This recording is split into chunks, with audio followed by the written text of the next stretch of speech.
आज हम एक बहुत ही इंटरेस्टिंग चीज पर बात करने वाले हैं। अंग्रेजी में वाक्यों को सही तरीके से कैसे जोड़ा जाए। चलिए शुरू करते हैं। अच्छा, कभी ऐसा होता है कि अंग्रेजी बोलते या लिखते वक्त दो वाक्यों को जोड़ने में थोड़ी दिक्कत आती है?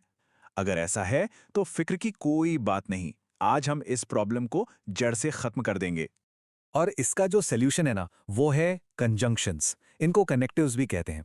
ये असल में कुछ ऐसे शब्द हैं जो हमारी बातों को, हमारी भाषा को एक फ्लो देते हैं। मतलब इनका सीधा सा काम है दो आइडियाज या दो सेंटेंस को आपस में जोड़ना। इन्हें अंग्रेजी का गोंद या फेविकॉल समझ सकते हैं, जो वाक्यों को चिपका कर रखता है। और इसके कुछ सबसे कॉमन एग्जाम्पल्स तो हम रोज ही यूज करते हैं, जैसे एंड, बट, बिकॉज, इफ और ऑल्दो। तो चलिए इसको थोड़ा और आसान बनाते हैं। देखिए, कंजंक्शंस को हम मेनली 3 टाइप्स में बांट सकते हैं। जब हम इन्हें एक-एक करके समझेंगे ना, तो पूरी पिक्चर एकदम क्लियर हो जाएगी। सबसे पहला टाइप है कोऑर्डिनेटिंग कंजंक्शंस। इनका काम ना बड़ा सीधा सा है। ये दो बराबर लेवल की चीजों को, मतलब दो बराबर इंपॉर्टेंस वाले शब्दों या सेंटेंसेस को जोड़ते हैं, जैसे कि एंड, बट और सो। जैसे एक एग्जाम्पल देखते हैं, she is poor but honest. अब यहां देखिए, गरीब होना और ईमानदार होना दो अलग-अलग बातें हैं, बल्कि एक तरह से ऑपोजिट हैं। और बट इन दोनों आइडियाज को एक साथ जोड़ रहा है। ठीक है, अब आते हैं दूसरे टाइप पर, सबऑर्डिनेटिंग कंजंक्शंस। ये वाले ना थोड़े अलग हैं। ये क्या करते हैं कि एक मेन सेंटेंस के साथ एक हेल्पर सेंटेंस, मतलब एक डिपेंडेंट सेंटेंस को जोड़ते हैं।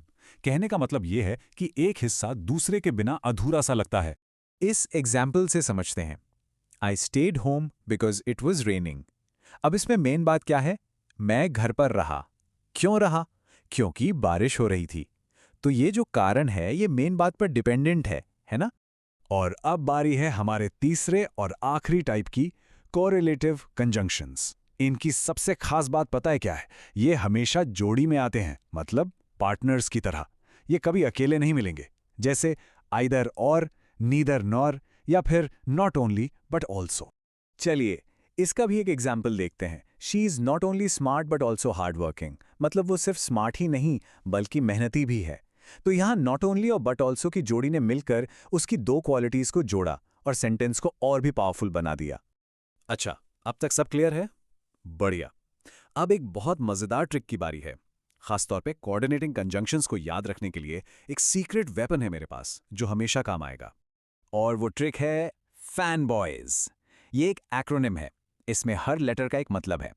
एफ का मतलब फॉर, ए का एंड, एन का नॉर, बी का बट, ओ का और, वाई का येट और एस का सो। बस ये एक शब्द याद रख लीजिए और सबसे जरूरी कोऑर्डिनेटिंग कंजंक्शंस कभी नहीं भूलेंगे। तो थियरी तो हो गई, अब टाइम है प्रैक्टिकल का। चलिए अब अपनी स्किल्स को टेस्ट करते हैं, है ना? कुछ सवाल देखेंगे और समझेंगे कि ये सब असल में यूज कैसे होता है। ओके, तो पहला सवाल स्क्रीन पर है। She was tired, blank, she continued working. मतलब वो थकी हुई थी, फिर भी उसने काम करना जारी रखा। तो इस ब्लैंक में क्या आएगा? एंड, बट, और या बिकॉज? थोड़ा सोचिए। और सही जवाब है ऑप्शन बी, बट। क्यों? क्योंकि यहां दो ऑपोजिट आइडियाज हैं। एक तरफ थका होना और दूसरी तरफ काम करते रहना। तो ऐसे कॉन्ट्रास्ट को दिखाने के लिए बट एकदम परफेक्ट है। चलिए अगला सवाल देखते हैं। I will come blank you call मी। मैं आऊंगा अगर मुझे बुलाया गया। तो यहां क्या लगेगा? बिकॉज, इफ, बट या एंड? बिल्कुल सही। इसका जवाब है बी, इफ। यहां एक कंडीशन रखी गई है, एक शर्त है। आने का एक्शन बुलाने की कंडीशन पर डिपेंड करता है। और कंडीशन बताने के लिए इफ से बेहतर क्या हो सकता है? Okay, question number 3। He is poor, blank, happy. वो गरीब है, फिर भी खुश है। क्या लगता है, ए, बी, सी या डी? एकदम सही जवाब है ए, बट। ये भी बिल्कुल पहले सवाल जैसा ही है। यहां भी दो बातें हैं जो एक दूसरे से बिल्कुल अलग हैं, तो इस कंट्रास्ट को बट ही जोड़ेगा। चलिए चौथा सवाल देखते हैं। यहां ब्लैंक शुरू में है। Dash blank he was ill, he went to school.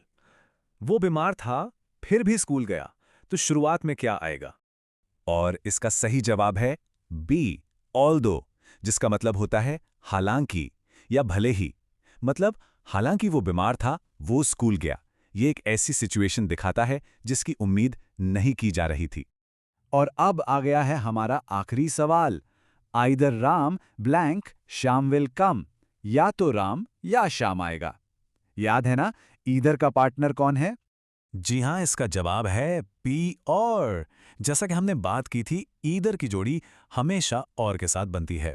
Either और का मतलब ही होता है दोनों में से कोई एक। तो अब जब ये सारी टूल्स हमारे पास हैं, तो आज अपनी बातचीत में सबसे पहले कौन सा कनेक्टिव इस्तेमाल करने वाले हैं, सोचिएगा ज़रूर और प्रैक्टिस करते रहिएगा।